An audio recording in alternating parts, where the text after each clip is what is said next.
వాళ్ళకే తెలుస్తుందని నేను చెప్తున్నాను. అఖిల్ నాయక్ గారు ఈ మహాధర్నాకు హాజరైనారు మీరు కూడా. కారణం ఏంటంటే ఉద్యోగాలు ఇవ్వలేదని. కాంగ్రెస్ ఏమంటుందంటే మేము ఇస్తున్నాం, 75 పైచీలకు ఉద్యోగాలు ఇచ్చినాం, ఇస్తాం, ఇంకా 3 ఏళ్ళ టైం ఉంది అని వాళ్ళు చెప్తారు. మరి ఎందుకు చేస్తారు మీరు? ముందుగా ఇక్కడ విచ్చేసిన తొలి వెలుగు మీడియా మిత్రులకు మరియు తెలంగాణ రాష్ట్రంలోని నిరుద్యోగ మిత్రులందరికీ నా నమస్కారం. నేను మీ అఖిల్ నాయక్. నేను ఢిల్లీ యూనివర్సిటీ నుంచి రావడం జరిగింది. This is my exact 1 year to state city central library Chikatpalli Hyderabad. ఇక్కడ మన తెలంగాణ రాష్ట్రంలో 30 సంవత్సరాల పై చిలుకు దాటినటువంటి నిరుద్యోగుల యొక్క బాధలు ఆవేదనలు చూస్తూ ఉంటే నాకు బాధగా ఉంది. ఎందుకనంటే మన నీళ్లు మన నిధులు మన నియామకాలని తెలంగాణ ఉద్యమంలో ఈ నినాదంపై కొట్లాడి తెచ్చుకున్నటువంటి తెలంగాణ రాష్ట్రంలో ఈరోజు ఉద్యోగాల కోసం ధర్నాలు చేయడం, కొట్లాడడం సమంజసం కాదని నా భావన. కాబట్టి ప్రభుత్వం ఈ సమస్య మీద ప్రత్యేక దృష్టి సారించి టీజీపీఎస్సీని యూపీఎస్సీ తరహాలో నేషనల్ వైడ్గా ఈ స్టేట్ సిలబస్ని చేస్తే ప్రతి సంవత్సరం ఉద్యోగ నోటిఫికేషన్లు వచ్చి ఉన్న ఖాళీలను భర్తీ చేస్తే స్టూడెంట్స్లో ఒక కాంపిటేటివ్ స్పిరిట్, చదవాలనే కోరిక గట్టిగా ఉంటుంది. కాబట్టి నేను ఏమంటున్నానంటే మేము గవర్నమెంట్ మీద వెంటనే ప్రెషర్ పెట్టలేదండి. ప్రభుత్వం వచ్చి 1 year 2 year 2.5 year కూడా అయింది.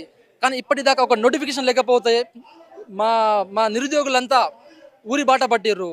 హాస్టళ్లకు ఫీజులు కట్టుకోలేక, హాస్టళ్లకు ఫీజులు కట్టుకోలేక, స్టడీ హాల్లకు రెంట్లు కట్టుకోలేక వాళ్ళు పడే కష్టాలు, ఫైనాన్షియల్ స్టెబిలిటీ లేకపోవడంతో వాళ్ళు చాలా బాధగా ఉన్నారు. 30 సంవత్సరాలు దాటినా కానీ పెళ్ళిళ్ళు కాకపోవడం, వాళ్ళు ఏ పండుగకు హాజరు కాకపోవడం ఇది గమనార్హం. మీరంతా గుర్తు చేయాల్సిన అవసరం ఎంతో ఉంది. ఇక్కడ నిరుద్యోగులు తలుచుకుంటే ఏదైనా చేయగలుగుతారు. రేవంత్ అన్న గారు మీకు కూడా తెలుసు, మీరు కూడా కింద స్థాయి నుంచి వచ్చిర్రు. నిరుద్యోగులు భగుమంటే ఎన్నో ప్రభుత్వాలు కూలినాయి. ఢిల్లీ కంచు కోటలను బద్దలు కొట్టిన వాళ్ళం మేము. కాబట్టి ఈ సమస్యను మీరు ప్రత్యేక దృష్టి సారించి వెంటనే స్పందిస్తే బాగుంటుంది. We are not anti government body, we are students, we are making peace protest, we are asking for right to employment.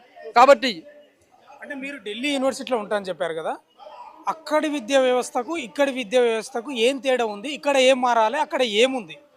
అక్కడ ఢిల్లీలో ఎట్లుంటుందని అంటే నేషనల్ వైడ్ ఉంటుందండి.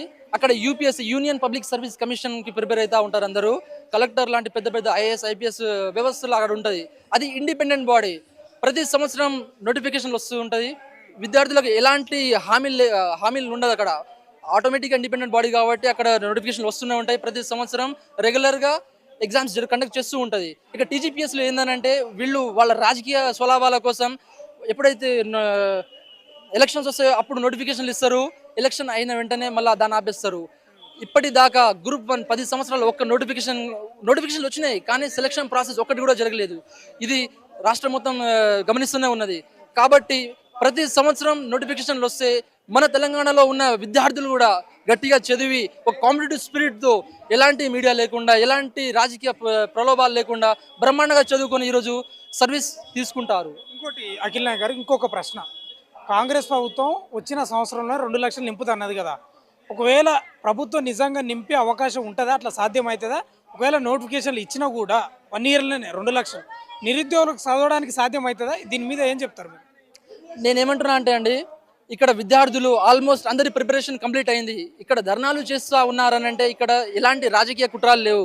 నేనేమనుకుంటున్నా, ఇది ప్రజాపాలన కాబట్టి మాకు రేవంత్ అన్న గారి మీద గట్టి నమ్మకం ఉంది. కానీ వారు నిలబెట్టుకోవట్లేదు. వారు కన్నా నిలబెట్టుకుంటే మళ్ళీ ప్రభుత్వం తెచ్చే అవకాశం ఉంది. కానీ ఇప్పటిదాకా నోటిఫికేషన్ లేకపోతే మేము ఏమనుకోవాలి? ఇంకా 2 లక్షల ఉద్యోగాలు వేస్తే సాధ్యం అవుతుందా నిజంగా చదువుకోవడానికి నిరుద్యోగులకు?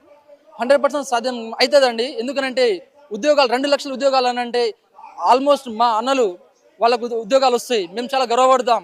ఉద్యోగ నోటిఫికేషన్లు ఉన్నాయని ప్రభుత్వం మీద ఒక గట్టి నమ్మకం ఉంటుంది మాకు. కాబట్టి ఆ గట్టి నమ్మకాన్ని మీరు నిలబెట్టుకోవాల్సిందిగా కోరుతా ఉన్నాం.